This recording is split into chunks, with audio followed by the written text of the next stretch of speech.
nada permanece constante, a excepción del cambio. Esta frase la dijo Heráclito, filósofo, y dice mucho sobre el tema que vamos a tocar el día de hoy. Y este tema, para dejarte el factor sorpresa, nos habla, y te lo digo porque la historia nos lo ha entregado, de que si una empresa no considera este elemento, la historia nos demuestra que las puede llevar al fracaso. Y sí, te estoy hablando del entorno. El entorno, pues, es aquel aspecto externo de nuestra organización que no controlamos. Aquello que indudablemente en estos tiempos resulta totalmente como anillo al dedo, porque nos encontramos específicamente en una pandemia, en un resguardo, donde las organizaciones tuvieron que adaptarse. Yo creo que está de más decir que las empresas que no supieron adaptarse han cerrado. Y eso, pues bueno, se puede deber a distintos factores. Pero indudablemente, sea lo que sea, las empresas exitosas supieron adaptar su planeación, supieron entender esa flexibilidad de la planeación estratégica para poder salir adelante, y que después de que pase este confinamiento, ahora sí voltaremos a ver a los alrededores y ver quiénes quedaron de pie. También hay que entender esta parte del entorno para que te vaya quedando un poquito más claro que este entorno se divide en dos. Tenemos un macroentorno y un microentorno. Vamos a definirte un poquito estos dos elementos y te voy a desmenuzar algunos ejemplos para que tú, dentro de tu operatividad en las organizaciones, los consideres el día de mañana que vas a hacer una planeación estratégica. Del microentorno te puedo decir algunos elementos y tú poco a poco vas a ir construyendo esta definición.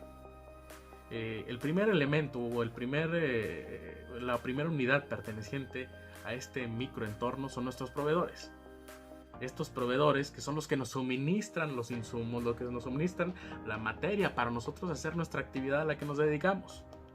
Si nosotros nos dedicáramos a hacer sillas, pues bueno, el proveedor es el que nos vende la madera.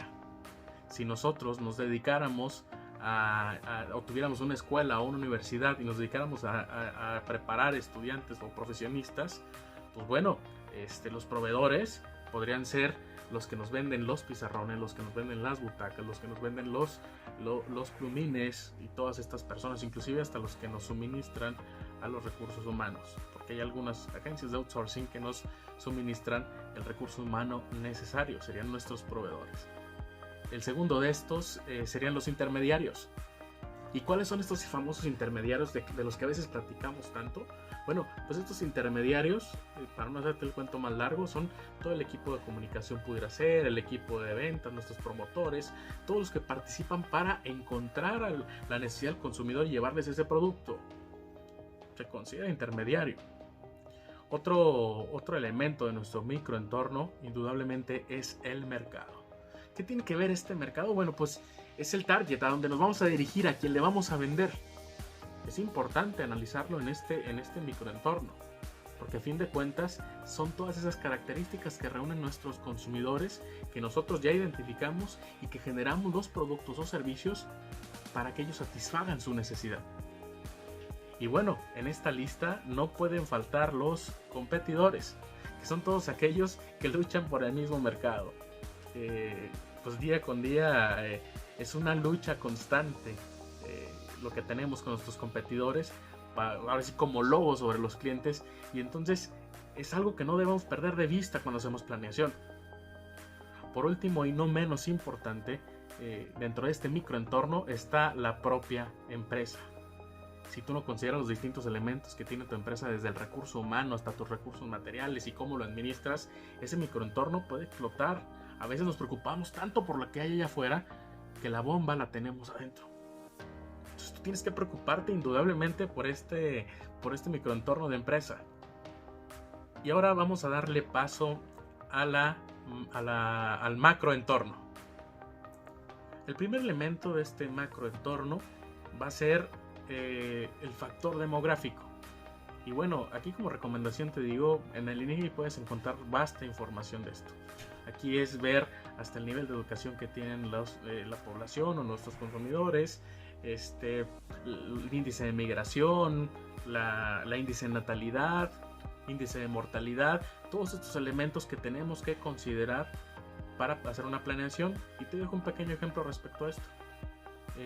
Hay países en los que ya casi no hay jóvenes, y entonces indudablemente si tú te dedicas a vender juguetes, estás en riesgo y tienes que considerar este elemento para a lo mejor cambiar tu estrategia de a quién le vas a vender y cómo le vas a vender, o a lo mejor esto te va a permitir generar una nueva fijación de precios. Es decir, como hay menos población, pues bueno, ¿por qué no aumentar un poco tu precio? ¿No? Porque a lo mejor te vas a quedar con bastante stock. Son algunas estrategias que te puedo recomendar. Hay factores demográficos de todo tipo, pero sí vale la pena que los analices. Otro importante factor dentro de este macroentorno es el factor económico. Es decir, y te lo pongo así de sencillo, hay países en los que se venden lingotes de oro en máquinas expendedoras o en máquinas como si fueran cajeros automáticos. Yo te pregunto, aquí en México o en tu país, ¿puedes tener una máquina expendedora de lingotes de oro? Eso va a depender del nivel socioeconómico que tenga tu país, del nivel socioeconómico que tengan tus habitantes, de cómo se encuentra el Producto Interno Bruto, cuál es la tasa de empleo, cómo ha fluctuado el salario mínimo. O sea, son distintos elementos que tienes que considerar para saber, oye, qué tan rentable sería yo poner una máquina expendedora de lingotes de oro. A lo mejor no se vende ninguno, lo más probable es que a lo mejor se lo roben. Luego tenemos también un factor importante de los países primermundistas, que son los factores tecnológicos. ¿Sabías tú que hay países en los que ni siquiera pueden llegar a tener 1 megabyte de velocidad de internet? O sea, nada más imagínate, ni siquiera en esta pandemia no sabemos cómo lo hicieron. O sea, tú no puedes llegar a decir, ¿sabes qué?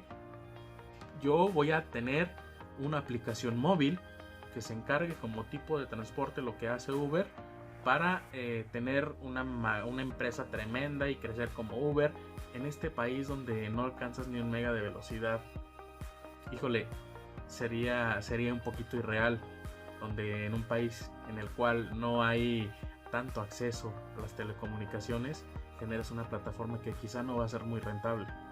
En cambio, si es un país primermundista, que tiene todas las casas de habitación tienen por arriba de 100 megas por segundo, por minuto, perdón, pues imagínate, o sea, nada más quiero que te imagines la velocidad a la que puede avanzar tu ordenador, inclusive pues, poner una aplicación que descargue videos en 4K, no lo sé, ahí sí sería rentable. Pero fíjate cómo estos factores tecnológicos afectan mucho la manera de hacer negocios también. Y luego tenemos los factores político-legales. ¿Por qué le imprimo el término político? Por el siguiente punto. Tú bien sabes, hace poco, un expresidente, que no voy a decir el país, pero seguramente sabrás cuál, quiso eliminar la plataforma de TikTok de su país. Solo por cuestiones de intereses. Solo porque le perteneció a un país que no era aliado, que no era amigo. Y entonces, fíjate cómo este tipo de elementos, cómo este tipo de cuestiones político-legales, solo por un interés de un grupo político o de ciertas ideologías, también merman la actividad en la actividad de una empresa. Simple y sencillamente, en un país que tampoco te diré cuál es, pero tú lo identificarás, a todos nos creció la cantidad que pagábamos por plataformas digitales, solo porque de un día a otro un presidente dijo: vamos a cobrarles impuestos. Y por último, y no menos importante, tenemos los factores medioambientales. Factores medioambientales donde tenemos estados y tenemos países en donde la tasa de contaminación es altísima. Y entonces hay países en los que están cuidando este tipo de elementos y tú no puedes llegar a poner una empresa que va a dañar esa estrategia, que va a salvaguardar toda la cuestión medioambiental. Y con esto terminamos nuestro video. Espero que te haya quedado claro cómo funciona este macro y microentorno en las organizaciones y la importancia que tiene al crear una planeación estratégica. Grandes empresas han fracasado por no entender este entorno. Ahora ya lo sabes, y ahora sabes qué elementos considerar. Espero que no te pase. Nos vemos en el próximo video. Hasta luego.